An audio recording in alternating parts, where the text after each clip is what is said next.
If you're interested in comic book conservation, please join us on Facebook at the Comic Book Conservation Community, where we have a gathering of experts in the industry, and you can ask all of your questions that you need to know about what you need to do to conserve and preserve these beautiful works of art.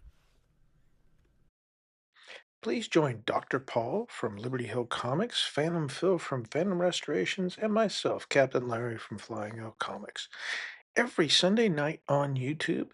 At 8:35 p.m. Eastern, we talk about everything comic conservation and what's happening in the market. So please come join us. You can find us at Liberty Hill Comics on YouTube and Flying Owl Comics on YouTube. In 1940, Fiction House introduced Wings Comics. Now, this ran from 1940 to 1954 for a grand total of 124 issues. It helped establish the aviation war comic genre, blending action, patriotism, and military themes. Wings Comics was also part of Fiction House's move into the adventure genre beyond their earlier pulp roots, alongside other titles like Jungle Comics and Planet Comics. It also catered to the growing demand for thrilling and exotic stories. Released just months before the U.S. would be drawn into World War II, Wings Comics reflects the pre war fascination with fighter pilots and military readiness. Now, in this issue, Wings number 1, you notice on the cover that that is a British airplane. Again, the U.S. had not been drawn into the war, so it was not depicted as fighting against the Nazis just yet. In this particular book, and we have to remember, this book is 85 years old. It has survived a long time. This one came from Heritage Auction House. Now, Heritage listed this as a 2.0 grade. Now, the reason being is it had tape on the spine, it was dirty. The spine was actually split a third of the way on each top and bottom. But most of all, on the inside, there was missing material from the first wrap, or I should say, the primary wrap.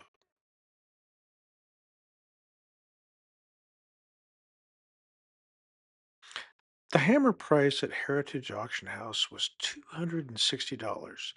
Add in the buyer premium, it came to a total of $312.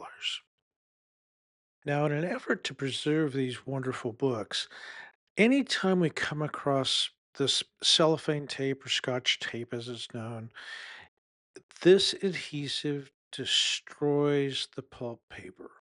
So to preserve this and really conserve this book, we need to get that tape off. Now, the piece on the bottom here and as well as the top, you can see the dark color. That adhesive is already soaked into the paper, and that's just going to be really impossible to get out. So we'll get the tape off. We'll see if we can lighten it up, and hopefully everything stays together. I can tell by a close examination that the spine is already split, so we're going to have to be very, very careful with it. Looking at Go Collect for a 2.0 graded book, it prices out at $343. Now, that's already been graded, so you have to factor in the actual cost of the grading and the slab. But looking at this, we still made a pretty good purchase at $312.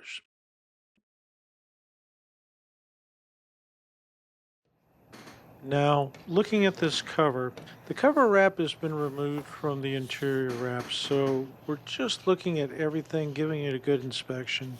The cellophane tape in the top and the bottom, it really, really detracts and is really doing a lot of damage to this book. On the inside, the staples are torn. That's got to be repaired. And we've never questioned the fact that this is going to be a conserved book when it's set. So let's lay it out. So what we're going to do is we're going to use Bestine. Bestine is the best thing for removing this tape. It loosens and separates the carrier from the adhesive. That allows us to basically get the tape off. Then next comes we have to get the adhesive off. So here we're going to go ahead and pour the Bestine on. Need to let it soak in just a little bit. As you can see, It's not harming any of the inks in the book. There's nothing's floating away. That's the best part about Bestine. It is really it's a solvent for rubber cement. So it works perfect for this kind of operation. So now we're going to go ahead and patiently scrape this off.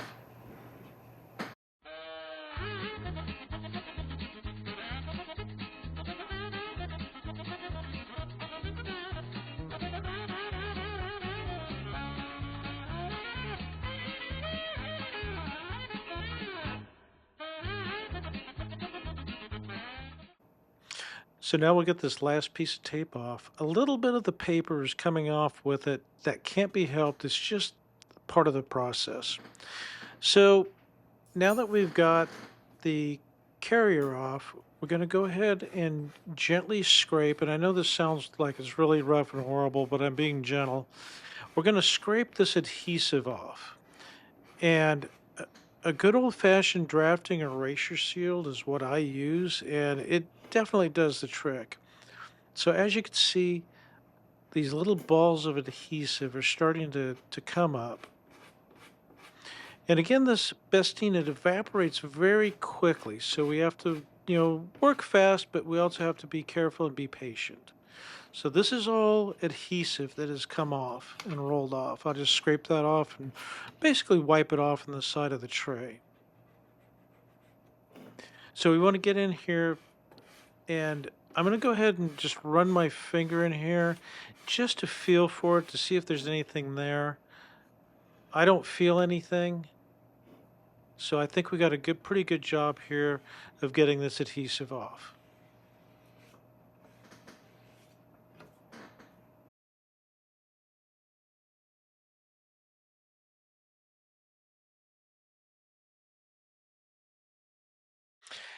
And I like to call this the elephant in the room because this is the singular biggest detractor of this book.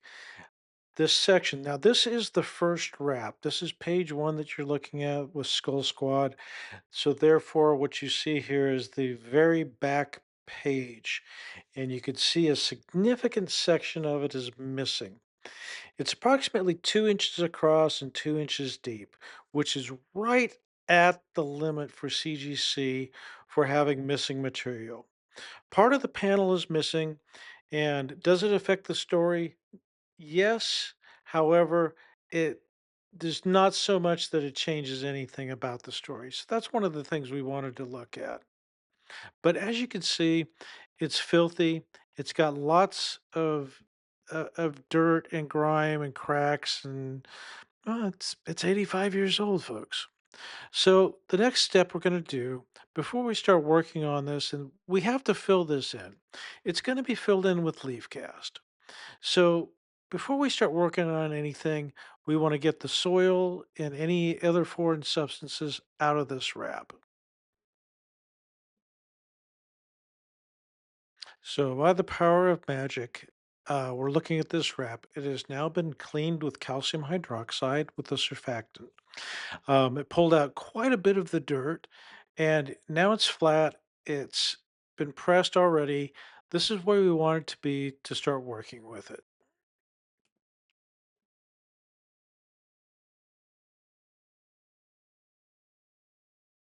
Now, this is a full submersion leaf cast. Unfortunately, I had a malfunction with the machine, and the membrane that keeps all the pulp in the basically in the tub sprung a leak, and all of the freshly mixed pulp that matched this page correctly, it left the arena. So I was stuck in an emergency situation. I had another canister of pulp for a different project. It was already made up, and I had to do something instantaneously because this wrap was wet and in the machine. So I used it, and instead it came out as a much darker pulp. So I'll show you how it looks.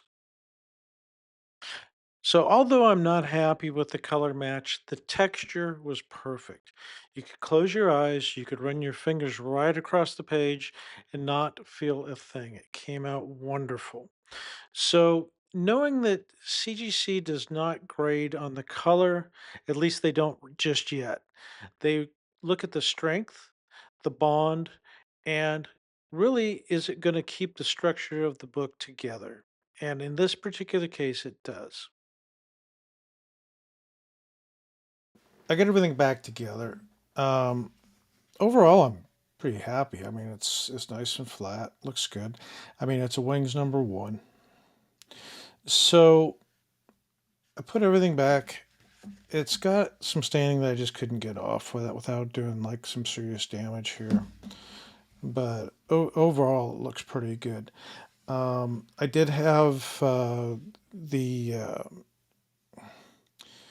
I did have this thing here. I did have a split. It looks like it blew out right here. It goes up about maybe an inch. I'll try to put some paper in there to repair it because I don't want it to show. It's still going to be a conserved book, but the staples, they look okay. I'm done with it. Other than I'll try to do this little repair in the corner.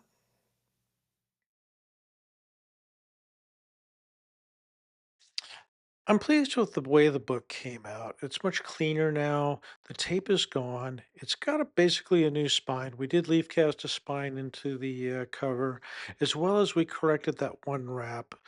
Now, looking at this, it presents well. It's tight. It's got some dirt on the spine. I'm going to go ahead and try to clean this up off camera one more time. Just give it another dry cleaning as best I can and just get this thing ready for presentation. I'm happy with this way the spine looks. It's nice and solid and strong. Many months later. So after its final grading, it's been put into the slab. I did get that extra cleaning in on it, and it really popped. I gotta say, this book came out fantastic, and I'm really pleased with the grade. So even with that big flaw in the wrap, it came out at a 5.0 conserved grade. Now, on the notes, it says conservation includes leaf casting to page 32 and the cover. The first wrap and centerfold were reinforced and cover cleaned. The back of the book presents really well. You don't have that spine roll anymore. Everything is squared up, and it just came out fantastic. So I'm really happy how this looks. If you enjoyed the video, please like and subscribe. I have some great content coming up here in the next few weeks, all Golden Age. Yeah, I'm focusing on Planet Comics right now. And if you're really into Planet Comics like I am, these vintage 1940s and 50s books are really something to watch. Thanks for watching.